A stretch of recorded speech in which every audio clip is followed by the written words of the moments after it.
Welcome to the CBS Radio Mystery Theater Archives, the only YouTube channel which has the original classic episodes of the CBS Radio Mystery Theater in order with no ads. Thank you for listening, and now, enjoy the show.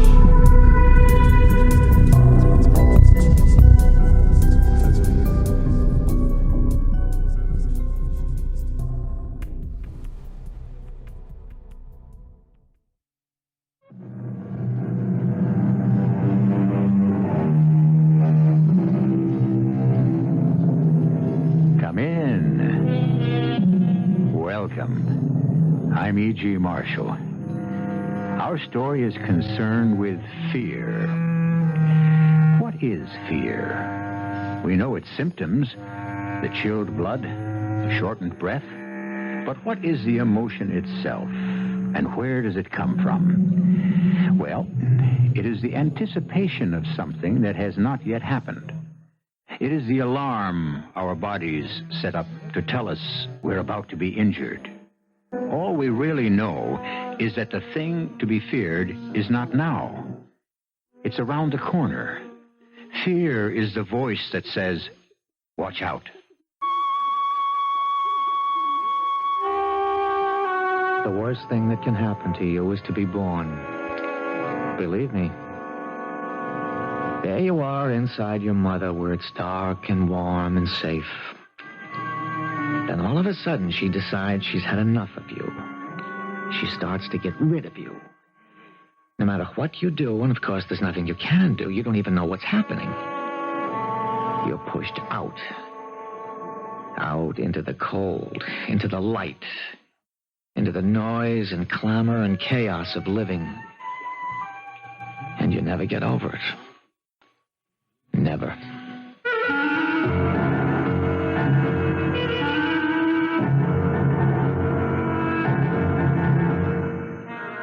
Our mystery drama, Fear, was written especially for the Mystery Theater by Elspeth and stars Jack Grimes. It is sponsored in part by Anheuser-Busch Incorporated, Brewers of Budweiser, and your Singer Sewing Center. I'll be back shortly with Act One.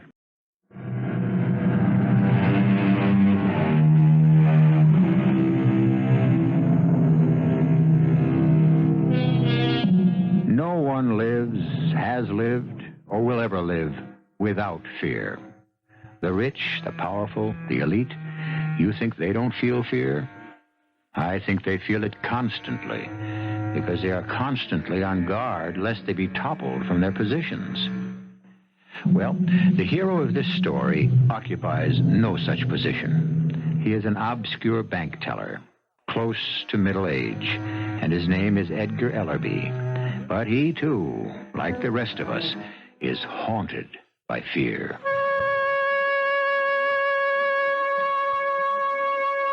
I've been afraid all my life. Of what? Of everything.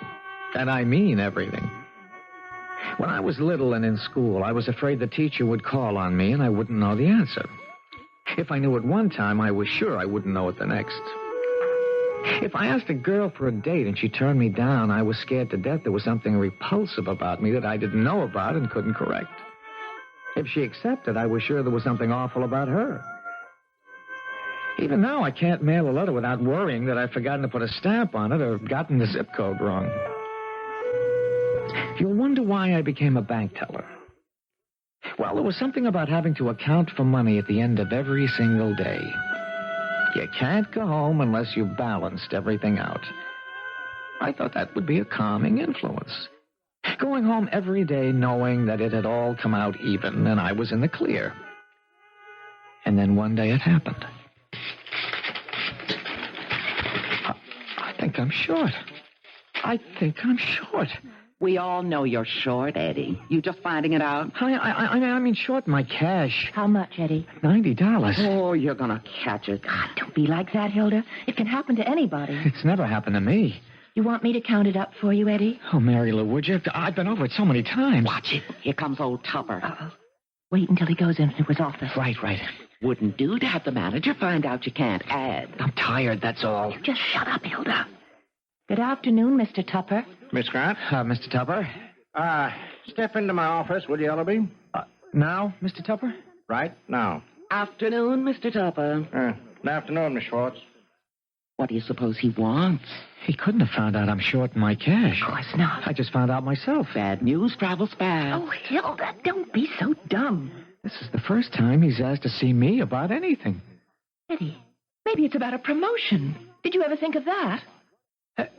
You think it could be? Well, you've been going to school. Oh, sure. He's going to make you a vice president with a great big desk up front. My grades aren't even in yet. Well, don't worry till you know. And don't keep him waiting. That's one thing bank managers don't care for, being kept waiting. You run along, Eddie, and then come back and tell us, and good luck.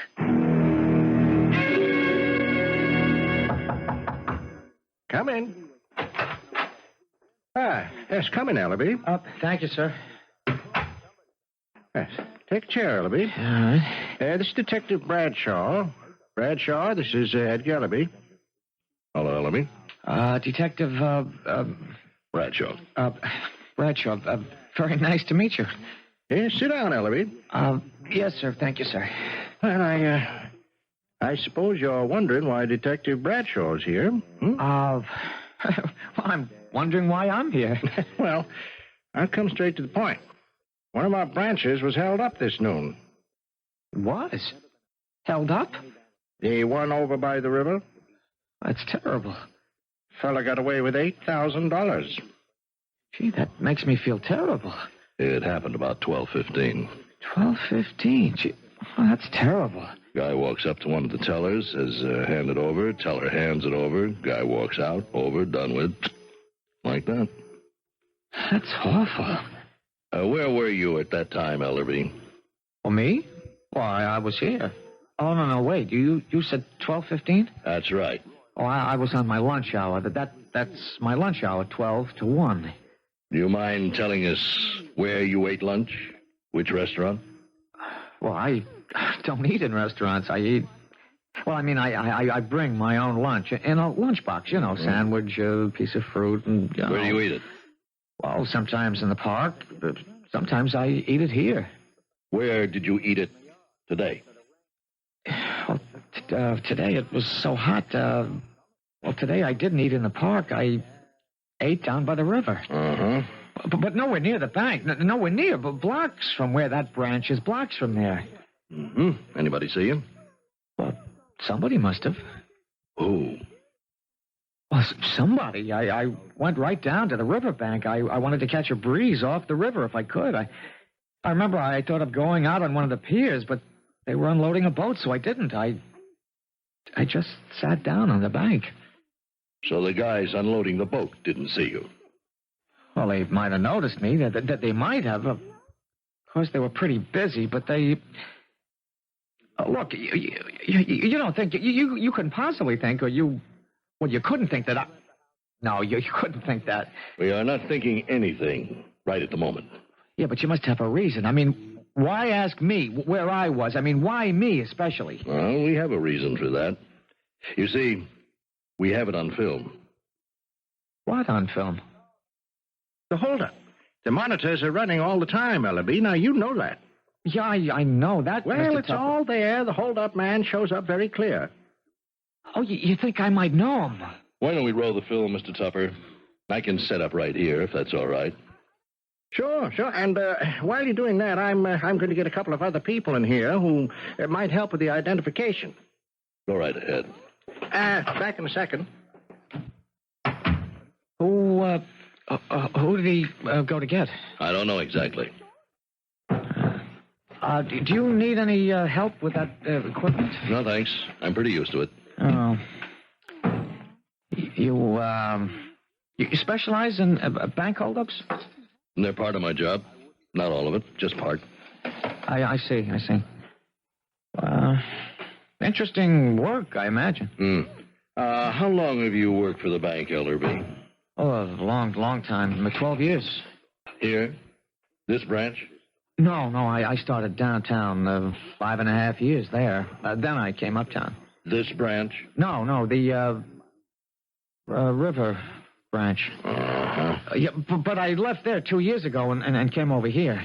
Still, you must know it pretty well, the river branch. I haven't been inside it since they moved me over here. Uh-huh. Yeah, Mr. Tupper said he was going to get some people who might help to identify the thief. Now, why would anybody in this branch be able to identify a thief in the river branch? I might as well tell you, Ellerby. On the film, the hold-up man looks like you. You're kidding. I never kid. Let's go right in, girls. Okay. Now, everybody, take chairs. Eddie, what's this about? Mary Lou, this is Detective Bradshaw, girls. Miss Grant, Miss Schwartz. From the police? Yes, well, I'll stand up in the back here. Detective Bradshaw is going to show us a piece of film taken from one of the monitors at our river branch. Now, there was a hold-up there today, 12:15, and it's all on film. Now, it only runs about a minute. You'll see the whole thing. The hold-up man shows up very clearly, so pay close attention and see if you recognize him. Detective Bradshaw can stop the film at any point. If you want it to run over again, just say so. Now, you understand? Yes, Mr. Tupper. Yes, sir. Yes, well, I guess we're ready, Detective. Pay attention now. Oh, my. Look at that! Oh, stop! Stop the picture! You recognize somebody? Can you go back? Sure.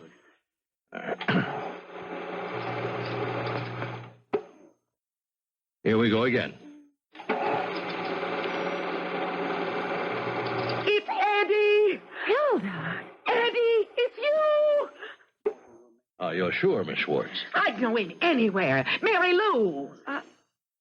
I'd like to see it again. Okay. It's plain as anything. It's Eddie. I want to see it again.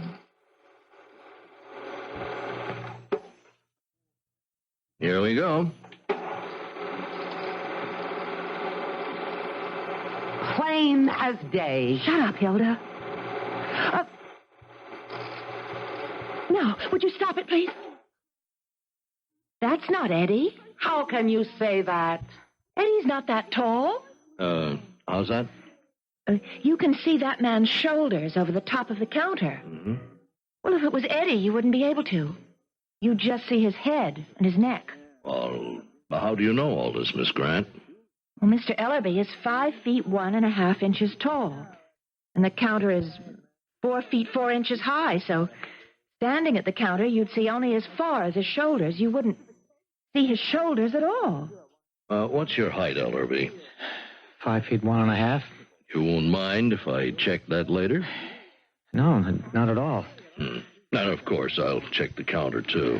Yeah, of course. All right, folks. All right, that's all.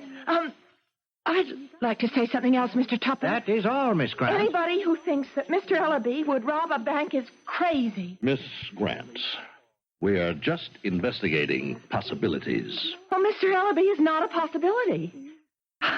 It's not possible for Edgar Ellerby to be a thief or a liar or anything like that. Mr. Ellerby is honest and sincere and kind and good and a wonderful man. All right now. Wonderful man. Wonderful.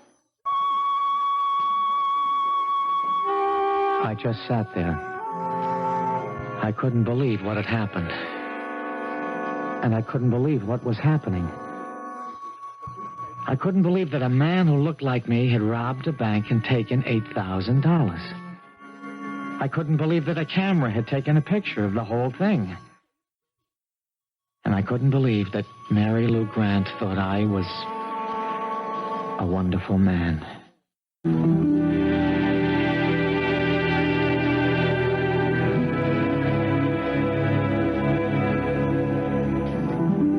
One of the most fearful sensations is that of being trapped. In fact, I think it should be put at the head of the list. Illness is frightening. Natural disasters are frightening. The unknown can be frightening. But to be caught in a snare, to be ambushed, that may well be the most frightening thing of all. I'll be back in a few moments with Act Two.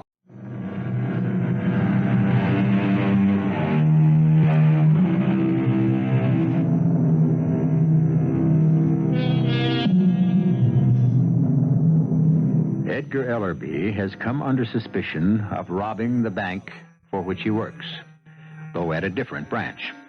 The bank manager, a police detective, and 2 of Edgar's fellow tellers watched while a film of the holdup was run off. There was no doubt that the thief uncannily resembled Edgar. So said Hilda Schwartz. But Mary Lou Grant quickly and dramatically, indeed passionately, pointed out that the film showed a man visibly taller than Edgar. Mr. Ellerby is 5 feet 1.5 inches tall. The counter is 4 feet 4 inches tall. So standing at the counter, you'd see only as far as his shoulders. You wouldn't see his shoulders at all.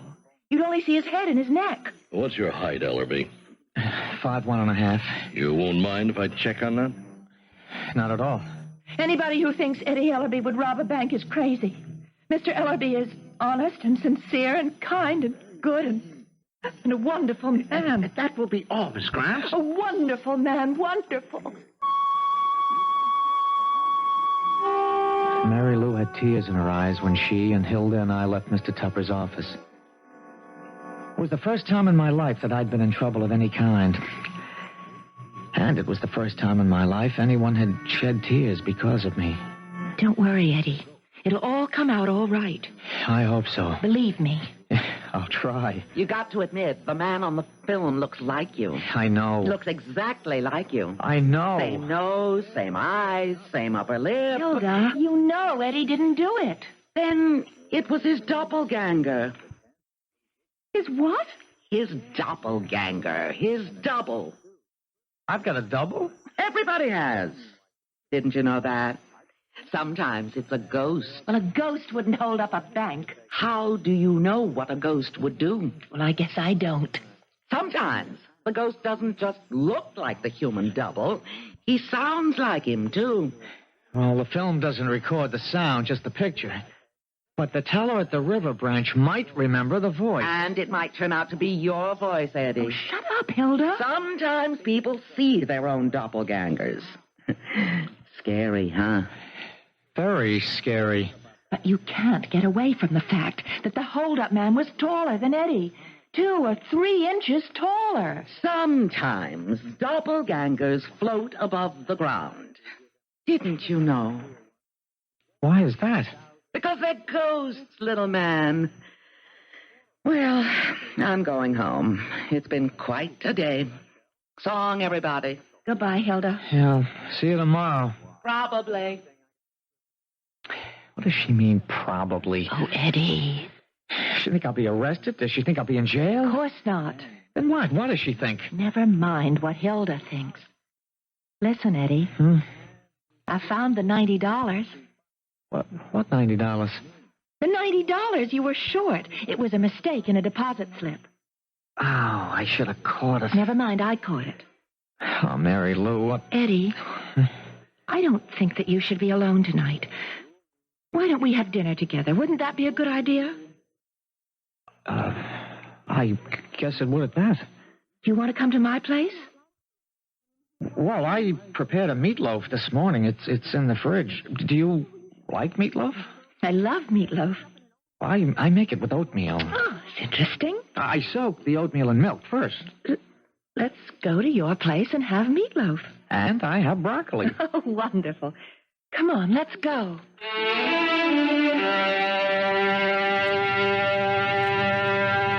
Funny. This was the first date I'd ever had with a girl that I looked forward to. Not that I'd had so many dates, but the ones I did have never turned out too well. Now, here I was in my own apartment with a girl I'd worked next to for 2 years and never asked to go out with me. Here I was in the only real trouble I'd ever been in, and I was having a wonderful time. Well, the meatloaf will take an hour, so I opened a bottle of wine. Wonderful. I don't know if you'll like the broccoli. Well, of course I will. Well, I parboil it, and then I saute it in butter and garlic. Sounds fascinating. Oh, it's different. Here's your wine. Thank you. I was just looking at your books. Oh, yeah. Well, I read a lot. You read a lot of books like How to Love Yourself, books like that, and Be a Happy Neurotic. Yeah, well, I've always had trouble in that department. The loving yourself department? Well, it's hard for me even to put up with myself. Well, that's too bad. Yeah. Well, cheerio. Cheerio. You see now, like that. Why did I say cheerio? Why not? Because cheerio is for English people to say, not people like me. I'm always trying to impress people, and I don't know how, and I hate myself for trying and not succeeding. Edgar, do you mind very much being short? Well, I'm not crazy about it. Well, I'm not crazy about having such icky hair. Your hair isn't so icky. And you're not so short. How tall are you? I'm 5'6", without heels. That's 4 inches taller than me. Well, I never figured it out. Well, that's what it is. I guess it's been very hard on you not being taller. It's been a trauma. You know what a trauma is? Yes, something that hurts. Trauma is a shock, a disturbing experience. There was a psychoanalyst, his name was Otto Rank. He said that all the trauma you go through later in life are reproductions of being born. Do you believe that? Gee, I don't know, Eddie. Do you? Yeah, sometimes I think I do. Sometimes I think the worst thing that can happen to you is to be born. Here you are inside your mother where it's all warm and safe. And all of a sudden she decides she's had enough of you. She starts to get rid of you. Yeah. No matter what you do. And of course there's nothing you can do because you don't even know what's happening. You're pushed out. Out into the cold, into the light, and all the noise and clamor and chaos of living. Yeah. And you never get over it. Never. I think I'd like a little more wine. Oh, sure. Excuse me. There must be some way to get over it. Well, I don't know what it is. Though right now, right this very minute, I feel like I'm starting to get over it. I think I'm getting over it, too.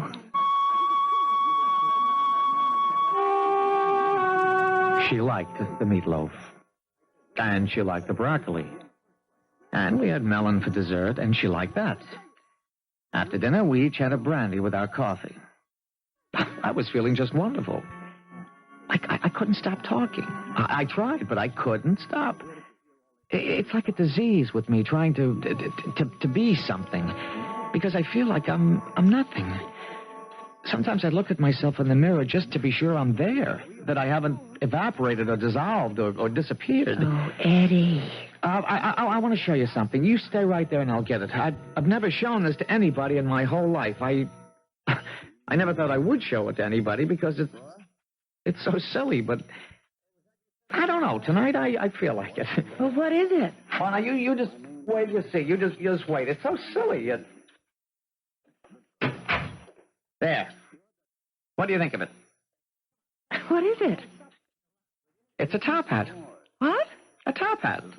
A high silk hat. It was my grandfather's. Oh, yeah, I've seen them in the movies. Yeah, Fred Astaire movies. He made one called Top Hat. He wore a white tie and tails. I used to admire him more than anybody. I still do. I've seen him on TV. Well, all I have is the top hat. I never had tails or a white tie. And, of course, I can't dance. And, of course, you're not Fred Astaire. No. No, I'm not. Will you walk me home, Eddie? It's not far. You have to go home? Yes. Well, sure. I'll walk you home.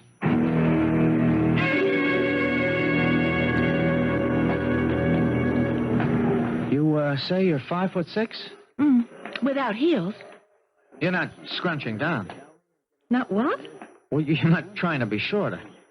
Well, why should I? Eddie. Let's have lunch together tomorrow. You want to? I'd love to. We could go to a Or restaurant. I could bring a box lunch to work. Enough for both of us.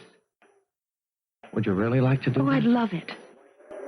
Well, we could go to the park and eat it. Yeah, we could do that. We could go to the park, or we could go down by the river. I left her at the door of the place where she lived. I was like in a daze. All I could think of was having lunch with her the next day. In the park or down by the river. I almost ran home and up the stairs. My door was open. I knew I'd locked it, but it was open. Hello there. Hello. Detective Bradshaw. Remember me?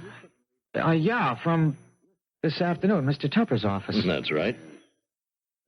You wanted to talk to me? You, had somebody here for dinner. Mary Lou Grant from the bank. You met her. Hmm? The one that stood up for you, huh? The one that said you couldn't be the hold-up man because you're too short? 5'1", she said. That's right, 5'1.5". She said the counter at the bank is 4'4", and if the hold-up man was you, your shoulders wouldn't show up on the film, only your head and neck. Now, isn't that what she said? Yes. She your girl, this Mary Lou? Yes. No, she's a friend. She know you wear lifts? What? Does she know you wear lifts in your shoes? 3-inch lifts? I don't. No? And what are these? I found them in the bureau. They're lifts. Yes. Yes, they are. 3-inch lifts. With these in your shoes, you'd be 5'4.5", wouldn't you, huh? And your shoulders would show above the counter. That's how I figure it, Ellaby. How do you figure it?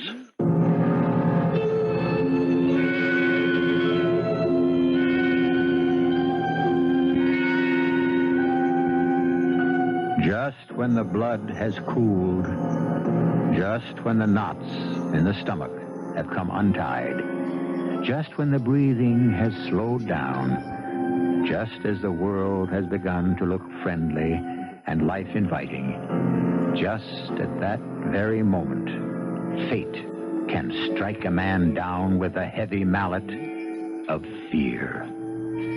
I'll be back shortly with the final act of our story.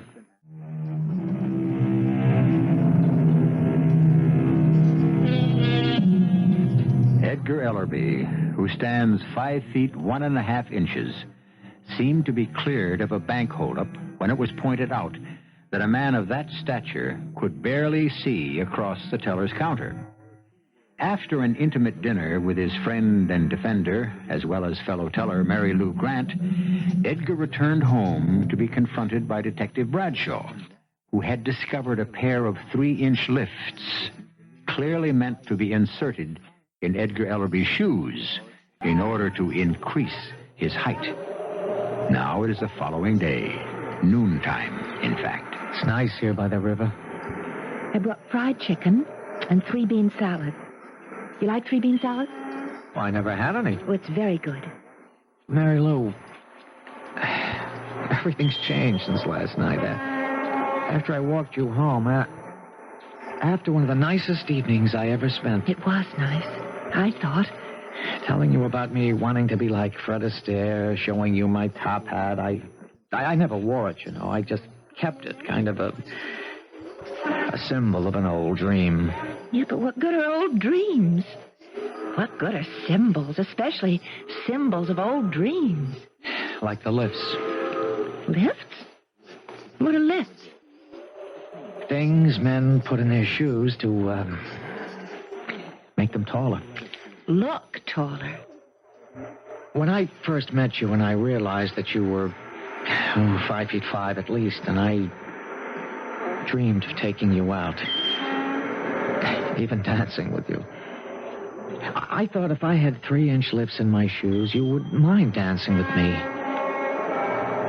I never wore them. I tried them out around the room, but I kept falling down. I couldn't even walk. How could I possibly dance? So I Just put them away. Well, I think you should throw them out. And take me dancing tonight. I could be in jail tonight. Mary Lou, when I got home last night, Detective Bradshaw was there. He had found the lifts.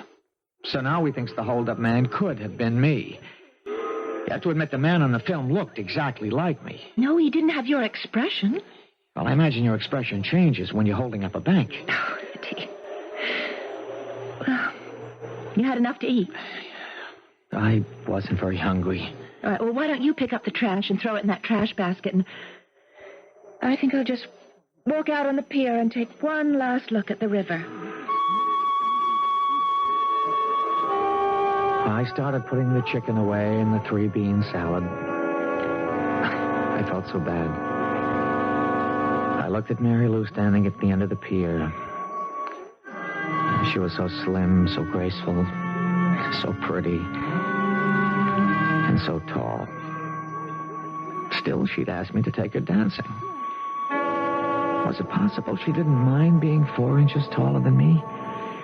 That I didn't have to mind being 4 inches shorter? I picked up the trash and threw it in the basket, and Mary Lou and I went back to the bank.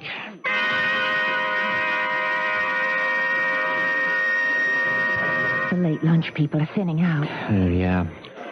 Oh, there you are, madame. Thank you. Next? Yes? Oh. Everything you've got. Hand it over. What? All of it. This ain't a cap pistol. Well, what are you... You all right, Eddie? It's happened. You look funny. Quit stalling, Ellaby. Eddie? I don't know what came over me. It didn't feel like me at all. I didn't think what I should do or what would happen if I did it. I just stared into the face of what was exactly like mine and heard the voice like mine. I didn't think about doing anything, about giving up the money or not giving up the money. I didn't think at all. Eddie? You! What I did, I jumped across the counter. Now, I don't know how I did it, but I leaped across that counter. Maybe I flew across it. I don't know, but my hands went right for that throat. Oh, Eddie! We struggled on the floor for a few seconds. Then he got away from me and ran out of the bank. What's happening? I ran after him. He ran fast. I ran faster. I'd never known I could run so fast. We were out into the street. What's up? Hey, what's up? Thief! You said thief? Held up the bank. Where's the police? Oh, they're headed for the river. Yes, we were headed for the river. I was gaining on him. I thought to myself, maybe he's got lips in his shoes. That's why he can't run so fast. More people on the street stopped. Their mouths dropped open. A few of them ran along with me. Get it! I'll call a cop. Do that, lady. Adrenaline must have been pouring into my veins a barrel a minute. My legs moved like pistons. My short little legs I'd always thought were so useless. I kept my eyes on the man I was chasing, my double, my doppelganger. Or was he a ghost? Whatever, whichever, whatever. He was responsible for the sudden change in my life, and it flashed like lightning across my mind, the sudden change in me. We ran, and we came to the river. He ran out onto a pier, and I ran after him. He reached the end of the pier. He stopped for a second. I was almost on top of him. Then I heard a splash, and he disappeared. I dove after him.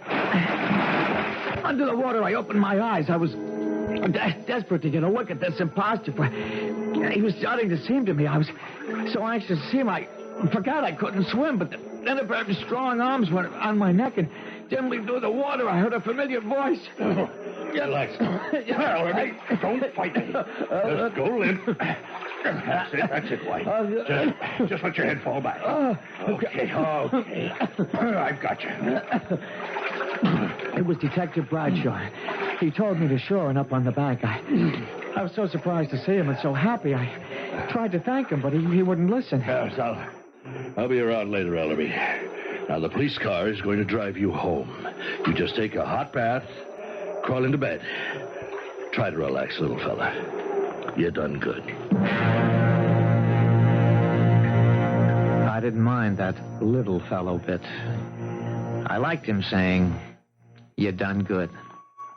6'6" or 5'1". What's the difference when somebody says, you done good?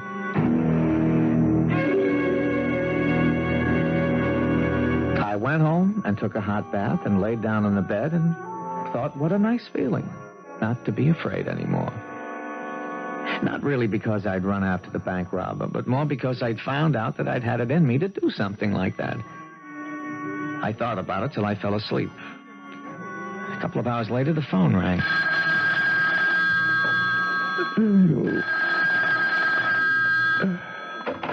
Hello?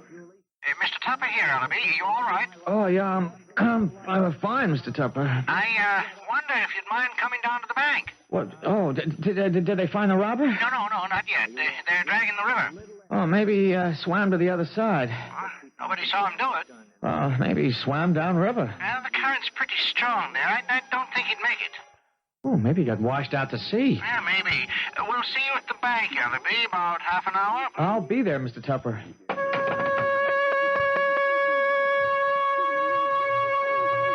When I got to the bank, Mr. Tupper met me and showed me into his office. It was just like before. Hilda was there, and Mary Lou, and Detective Bradshaw. And the projector was set up in the screen, and Detective Bradshaw was talking. Now, watch this carefully, please. I have a chair, Ellerby. You all right? Yeah, I'm fine, thanks. Good. Now, I'm going to run the film from the monitor as of 1:56 this afternoon. Mr. Tupper, if you'll turn off the lights. Now.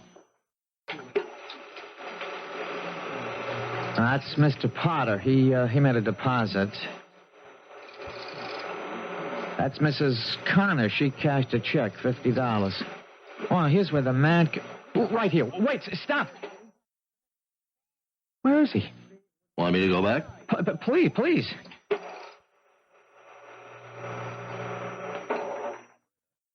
Here we go. Mr. Potter. Mrs. Connors. Then nobody. I see somebody. There you go, Ellerby. Across the counter. But there was somebody. Want me to run it again? Look, there was somebody. Why would I jump over the counter if there wasn't anybody there? You didn't see anybody on the film, did you? No, but I did. I saw somebody. Now, Hilda. I did. Nobody else did. Not everybody has the power to see ghosts. Just what did you see on the film, Hilda? I saw Mr. Ellaby. Only a little taller. I saw Mr. Ellaby's double. We don't believe in ghosts at this bank, and I don't imagine the police believe in them either. Then what did I chase down the street? What or who dove into the river? Well, we haven't found a body. I have my doubts we ever will. It's funny, though. We did find something. A clue? You found a clue? No. Nothing like that. We found a high silk hat. What they used to call a top hat. You remember them? Now, why would anybody throw a top hat in the river? Why would anybody even own a top hat? Mary Lou and I left together. We wandered down to the river where we'd had lunch just a few hours before. There was the pier where I'd run after what I thought was a bank robber. Where I'd seen him jump in. I'd heard the splash. Where I jumped in after him. How do you feel, Eddie? Oh, all right, I guess. Let's sit down, shall we? Imagine this is where it all happened, or didn't happen. Oh, it happened, all right. What happened? Did I have a hallucination? What was it? Oh, maybe. Did I make up the whole thing? Was I just showing off, or what? Does that matter? It does to me. Why can't you look at it this way? You thought you saw a bank robber that looked like you, except that he was 3 inches taller. Or if Hilda is right, you did see him. You saw your double, your, doppelganger. But whichever it was, you didn't fold up or fall over in a faint or even yell for help. You jumped across the counter and you tackled him. And then you chased him out of the bank and down the street. And you jumped in the river after him when you can't even swim. Yeah, I did that. Well, do you think that a man who goes out in the dark after a burglar without a gun and all alone is any less brave because there was no robber there in the first place? He thought there was, and he went anyway. Well, I think that's very brave. You do? I most certainly do. never been what you'd call really close, Mary Lou. Oh, I've always felt close to you, Eddie. You just haven't felt close to me. I wanted to. You wanted to be Fred Astaire, and I wasn't Ginger Rogers. You're prettier than Ginger Rogers. Well, I'm one thing Ginger Rogers isn't. I'm here. Yeah. Do you still want to be Fred Astaire and wear a top hat? I think I'll throw it away, my top hat. I already did. You did? What? That's your top hat they found floating in the river. I stole it last night when we had our dinner, and I threw it in the river this noon when you were packing up the lunch. Mary Lou, well, why did you do that? I thought you didn't really need it anymore. I thought it was high time you stopped wanting to be Fred Astaire, because I knew that I could never be Ginger Rogers. And now we're just you and me. Oh, it's better this way. Yeah. I think it's perfect. What's so funny? What? What are you doing tonight? Nothing. Why? Well, let's you and me go dancing. Eddie.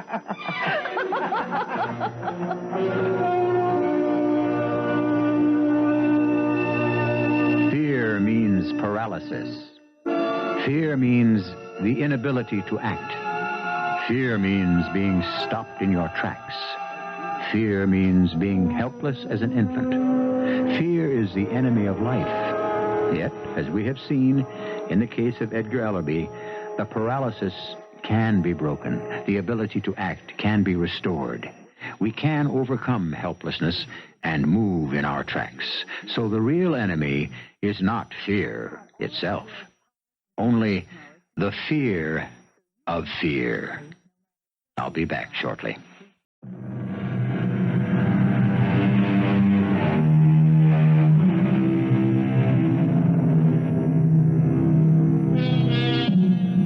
There's plenty in the world today to fill us with fear. We'd be fools not to feel fear. Yet we must move, must act, must overcome paralysis, and stop acting like children. So with fear in our hearts, let us be courageous.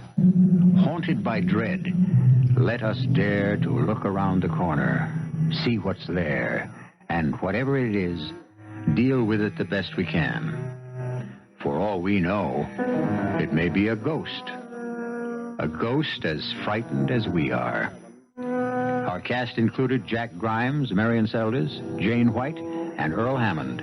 The entire production was under the direction of Hammond Brown. And now, a preview of our next tale. How are you going to stop it? Dump it overboard. Oh, you can't do that. Who says so? It's against the law. And we have no right to break the law. Yeah, that's how cowards talk. You men, you all know me. Listen, the law was what all of us were fighting to uphold all the time we were in the war. It's not our law. This petroleum, who knows anything about it? How much there is? Now, we know whale oil's better. We know people have to come to their senses sooner or later. Are you for us or against us? I'm going back to town. All right, Noah, go ahead. Crawl back to town on your belly. Beg somebody for a job. Plead on bended knee. We don't need you here. This is a place for men. Radio Mystery Theater was sponsored in part by Buick Motor Division. This is E.G. Marshall inviting you to return to our Mystery Theater for another adventure in the macabre. Until next time, pleasant dreams.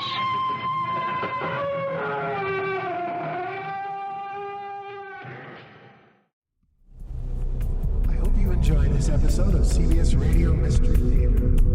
If you've enjoyed this and want to hear more, please subscribe to this channel.